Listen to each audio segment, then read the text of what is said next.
tako imenovani protikrizni davek, ki bo po žepu udaril praktično vse davkoplačevalce.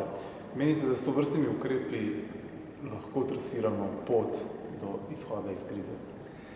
Mi smo prepričani, da je obremenitev tistih, ki so davek krize v veliki meri že plačali, nepravična. V največji meri obremenjujemo delavca, kmeta, obrtnika, podjetnika, velik dolg puščamo našim otrokom, zato mislimo, da manjkajo ukrepi, ki bi na drugi strani uredili našo gospodarsko sliko. Govora je tudi o zvišanju davka na dodano vrednost. Vsi ti ukrepi pa, kot kaže, so nekako poenotili tako sindikate kot delodajalce v njihovem nasprotovanju tem ukrepom. Menite, da to pomeni krizo za socialni dialog? Davek na dodano vrednost zagotovo zmanjša na dolgi rok potrošnjo. Prav tako je to antisocialni davek, kajti ljudje z nižjimi prejemki proporcionalno še več plačujejo, kajti poraba njihova je zelo omejena. Kot sem pa že dejal, je v tem delu primanjkljaj ukrepov, s katerimi bi na drugi strani dali luč na koncu tunela za gospodarstvo. Mi pogrešamo predvsem zelo jasno in odločno ureditev bančnega sistema.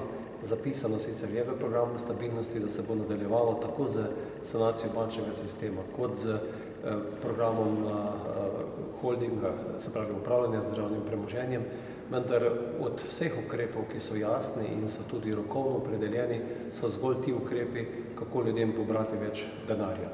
Prav tako je premalo narejeno na krčenju javne porabe.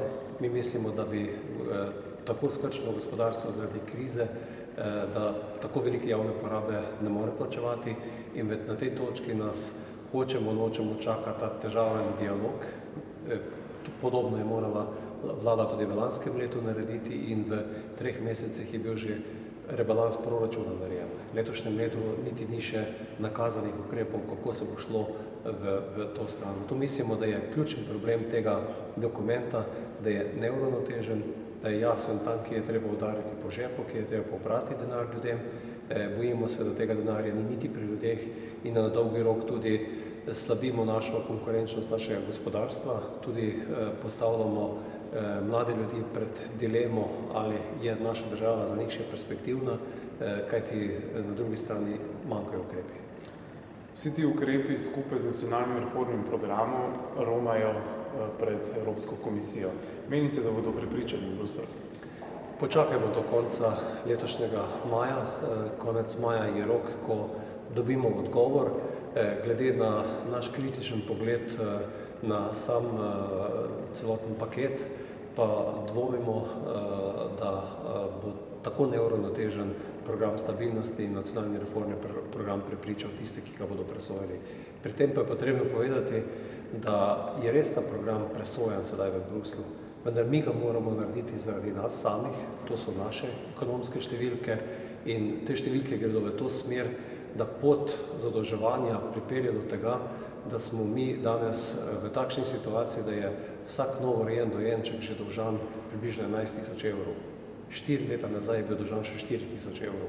In to je tisto, zaradi česar se moramo sekirati mi v Sloveniji in sami to zadevo urediti. Zunaj so samo tisti, ki nas sodijo, ali smo še vredni njihovega zaupanja takrat, ko bomo prišli po denar in zaradi tega zaupanja in na osnovi tega zaupanja, kakšna bo cena tega denarja.